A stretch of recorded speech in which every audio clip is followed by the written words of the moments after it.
I never thought betrayal would come from the people I trusted most, but it did, and all for just $800, 0 cents. My name is Casey Lin, and at 24, I'd built something that could change lives, a streamlined AI tool designed to help independent therapists manage sessions, progress notes, and client scheduling in one secure platform. But to my parents, I was still their overambitious daughter who should have gone to law school like my cousins. I remember the exact moment things collapsed. I was working out of a quiet coworking space in Portland, Oregon, sipping cold brew and debugging a final algorithm tweak, when my phone buzzed. It was my dad. "Casey, your little project came up during brunch," he said casually. "Colin Myers wants to take it off your hands." Colin Myers. Even hearing the name made me nauseous. He was the son of my mother's college roommate, a guy who dressed like he was pitching on Shark Tank even at breakfast. He'd tanked 2 apps already, but still strutted around town as some kind of visionary. To my parents, he was exactly what I wasn't: credible. He had investors, a Columbia MBA, and apparently a better grasp of business than me. "Dad, the platform isn't for sale," I said slowly. "I've got 8 practices lined up for the pilot launch next quarter." "Don't be dramatic," he scoffed. "You're not running a company. You're just tinkering with code. Colin can make it real." Just tinkering. I thought of every sleepless night I'd spent fixing bugs, every grant proposal I wrote, every rejection I turned into a lesson. "The IP is mine," I said firmly. "I'm not selling." But I was already too late. The following evening, they asked me to come by for family dinner.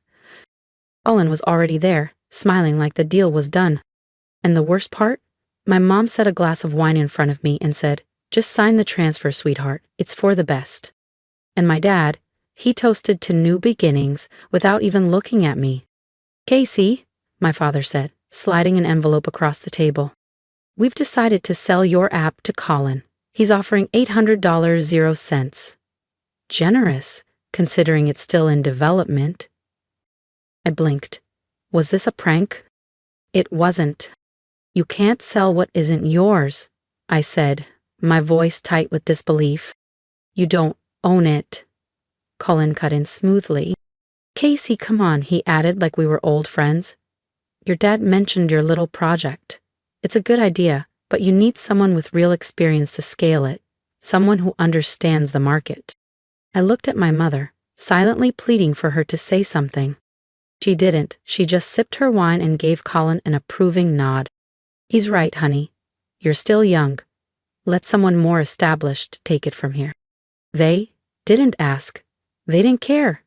They had no idea that my so-called project was already on track to sign a major B2B contract with a behavioral health network in California, that the AI engine I designed was outperforming industry benchmarks across 3 key metrics: time management, billing automation, and clinical compliance. To them, I was still a kid playing around with code. I pushed back my chair, the legs screeching against the tile floor. "You can't sell something you never built," I said, my tone steel. "I own the code. I filed the patent. The LLC is in my name." My father's face darkened. "Don't be ungrateful," he snapped. "Colin is offering you a real job, with a team, with benefits. He's trying to help." Grateful. That word burned. Grateful that they sold out my future for $800, 0 cents, and a handshake. I looked Colin in the eye. "Keep your job offer," I said, picking up my laptop bag. "And Colin, if you think I didn't secure my code base, I dare you to try." Then I walked out, not just of the room, but of the version of me they'd always tried to keep small. But I underestimated just how far they were willing to go. The next morning, I found out they had accessed my old backup drive, the one I had used back when I first began coding in my tiny apartment. They had copied everything: early designs, half-baked prototypes, even old project files from when I was still figuring things out. Claiming parental support gave them the right to everything. Within days, Colin launched his new company. He had even used my old documents to file provisional patents, dragging my parents into false witness statements about timelines and progress. Local tech blogs were buzzing about the young visionary disrupting the wellness industry. And my parents? He couldn't stop smiling. But Colin made a catastrophic mistake. He thought what he had stolen was the core of the platform. What he didn't know was that the true algorithms, the beating heart of my system, were safely encrypted, hidden away in secure cloud storage far beyond his reach. I spent the next few days gathering everything I needed. Every line of real code, every contract with partners, every email thread where I'd outlined my real vision, and when I made my move, it would be catastrophic. I backed up every patent application, every source file, every agreement. Then I made one phone call to Maya Cheng, one of the most feared intellectual property lawyers in Silicon Valley, notorious for exposing and dismantling tech fraud. They really thought they could take your company for $800 0 cents? Maya said during our first meeting, flipping through my carefully organized evidence. They thought I was just a girl with a side project, I replied, maintaining my calm. Maya's expression sharpened as she smirked. Well, then, let's show them exactly what a girl with a side project can do. I didn't know it then, but that meeting set off a chain of events that would shake the tech world and completely unravel Colin Myers. Because true innovation doesn't come from copying code you don't even understand. It comes from knowing every line, every sequence, every heartbeat of your own creation. And I knew mine better than anyone. The next phase started with a text from an old college friend, Lena, who now worked in IT at Cascade Valley Health, one of the clinics lined up for my software pilot.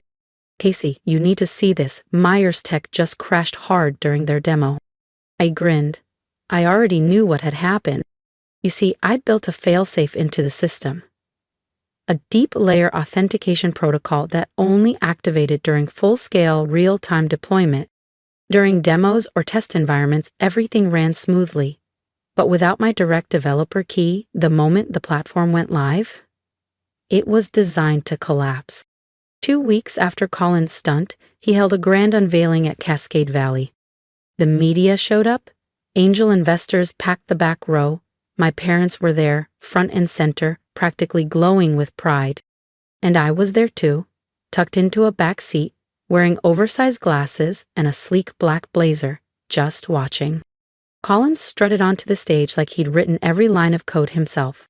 Today, he boomed, Myers Tech redefines digital health. Then it started. First, it was a flicker. Then screens flashed red. Small glitches turned into full-scale failures. Error, primary authentication key missing. Developer ID required. Casey Lin. Colin froze. He fumbled with the keyboard, tried restarting, tried overriding the failsafe. Nothing worked. Each command triggered more damage. Unauthorized access detected. Contact Casey Lin for credential verification. The auditorium fell silent. Investors leaned in, whispering. The clinic staff exchanged looks. My parents turned pale. And Colin? He stood there, stripped of his illusion, realizing, far too late, he was never the genius in the room. He was just a thief who underestimated the quiet girl behind the code. And this was only the beginning. The room buzzed with whispers. Investors shifted uneasily in their chairs. Clinic directors exchanged sharp glances, my parents' expressions twisted, pride draining into bewilderment, as Colin mumbled some flimsy excuse about a technical hiccup. Then I stood up, calm, deliberate, and walked to the front of the room. Mr. Myers, I said clearly, my voice slicing through the tension like a blade. Are you having trouble operating my platform? Colin froze mid-sentence. His smugness collapsed into panic as I slowly removed my glasses. Maybe I can help, I continued, unbothered. After all, I built every single function of that system myself. Casey? My dad choked, rising halfway from his seat, his face turning a deep shade of crimson, somewhere between disbelief and fear. I didn't even look at him.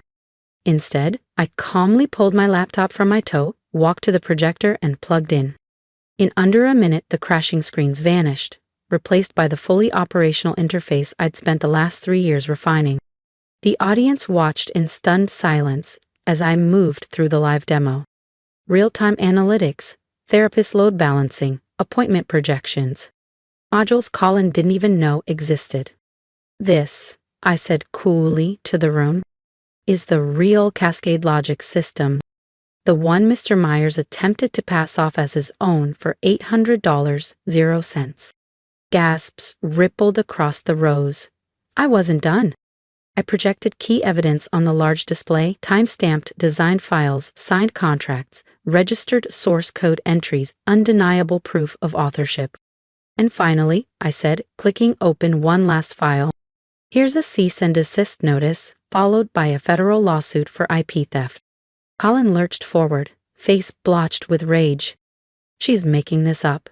Her parents gave me the rights. That's when Maya Chang, my attorney, stood from the front row, calm and devastating. She raised a folder. Your Honor, investors, press, I have signed statements confirming otherwise, including evidence of unauthorized system access and forgery. And just like that, the room belonged to me. Actually, they didn't, Maya said coolly, her tone sharp as a blade. Mrs. Lin's patents and copyrights were filed and approved well before your little scheme. She crossed her arms, expression unflinching. Would you care to explain how you acquired proprietary data belonging solely to Casey Lin? The room erupted into chaos. Investors bolted for the exits, phones glued to their ears as they canceled funding agreements in real time.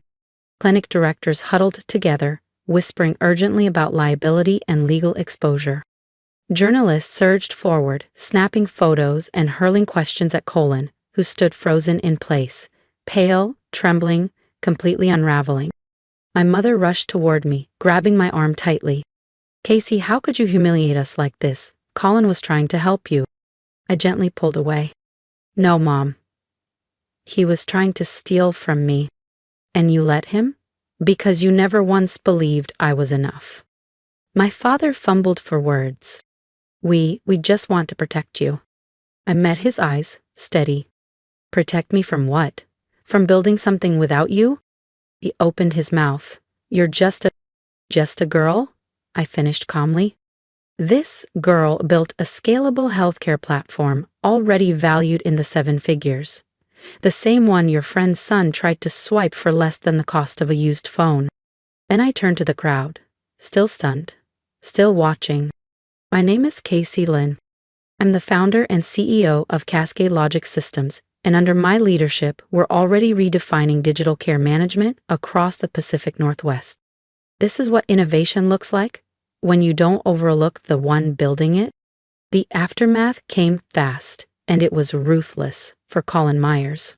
His investors vanished overnight. His credibility in Portland's startup scene disintegrated. And with Maya leading the charge on an airtight IP theft case, he wasn't just disgraced, he was legally cornered. And me? I finally walked out of that room not as someone's daughter, but as the woman they never saw coming. As for my parents, they tried to revise the narrative. Suddenly, they were the ones who'd always been looking out for me. But the truth couldn't be undone. How could I ever trust the people who sold off my vision for less than a month's rent? 6 months later, I stood on a very different stage, this time as the keynote speaker at Cascade Logic's funding announcement. We had just closed a $50 million 0 cents Series A round. Our pilot results had exceeded even my boldest projections. A 48% reduction in patient intake delays, a 41% improvement in clinic resource utilization, and predictive accuracy for care demands that bordered on flawless. The auditorium exploded in applause. As I spoke, I spotted them, my parents, seated near the back row. Their expressions were a swirl of regret, pride, and something unspoken. They had started messaging me again, saying how proud they were, how they always believed I'd do something special. But their pride wasn't rooted in love. It was anchored to success. Success I had built not because of them, but in spite of them. After the event, they approached slower, smaller somehow. Casey, sweetheart, my mother said softly, eyes glossy with tears. We're sorry. We didn't mean. I raised my hand gently. I know you're sorry, I said. But being sorry because I proved you wrong isn't the same as believing in me before I did. My father stepped in, voice cracking. Can't we just move past this? We're family. I looked at them for a long moment. Family supports. Family doesn't sell your life's work to a stranger, I said quietly. You picked Colin because you couldn't imagine your own daughter being enough. I reached into my pocket and handed them each a sleek card. Not a business card, not exactly. Just 3 words printed cleanly across the front. Guest pass, back row. Then I walked away. If you want to meet with me, I said, pausing just long enough, you can schedule through my office, like any other business contact. As I turned and walked away, I heard my mother begin to cry softly behind me. A small part of me hesitated, wanted to look back, to extend grace, to pretend like everything could be mended. But I didn't, because I knew better. Sometimes success isn't about proving others wrong. It's about proving to yourself that you were right to believe, even when no one else did. Today, Cascade Logic Systems is transforming digital healthcare infrastructure across the country and quietly expanding into international partnerships. And Colin Myers? He's blacklisted across every major venture network on the West Coast. His name? Now a whispered warning. And that $800 0 cents check they once used to try and buy my entire company? I had it framed. It hangs directly behind my desk at Cascade Logic HQ. A reminder, not of spite, but of truth. Your worth is never defined by someone else's price tag. It's defined by what you know you can create and defend, even when the world tells you to sit down and stay small. There will always be people who underestimate you. People who mock your ambition, question your skills, or try to claim credit for your vision. But if you protect what's yours, fiercely, relentlessly, then success won't just be sweet. It will be unshakable. So the next time someone tells you you're just a girl or just anything at all, remember this. The people who dismiss you are not your metric. Only you decide your value. As for my parents, they still send the occasional message. Talk of forgiveness, rebuilding, family dinners. Maybe one day we'll reconnect. But if we do, it won't be on the terms they once tried to force on me. It'll be on mine. Always mine. It'll be on my terms, not as the underestimated daughter they once dismissed, but as the woman who proved them all wrong. Because I'm not just a girl behind a keyboard anymore. I'm Casey Lin, founder and CEO of a company that's reshaping the landscape of digital healthcare across the US and beyond. And no one, not Colin, not my parents, not anyone, will ever take that from me again. If any part of my story resonated with you, I'd love to hear from you. Drop a comment below, share your story, your setbacks, or the aha moment you chose to believe in yourself. Every word of support reminds me why standing firm matters. It wasn't easy walking away from the people who were supposed to believe in me first. But I chose myself. And if you ever find yourself in a similar place, I hope you choose you too. Trust your vision, protect your work, and never let anyone, even family, tell you what you're worth. You're not just anything. You are powerful. You are capable. You are enough. And I'm rooting for you the same way I learned to root for myself.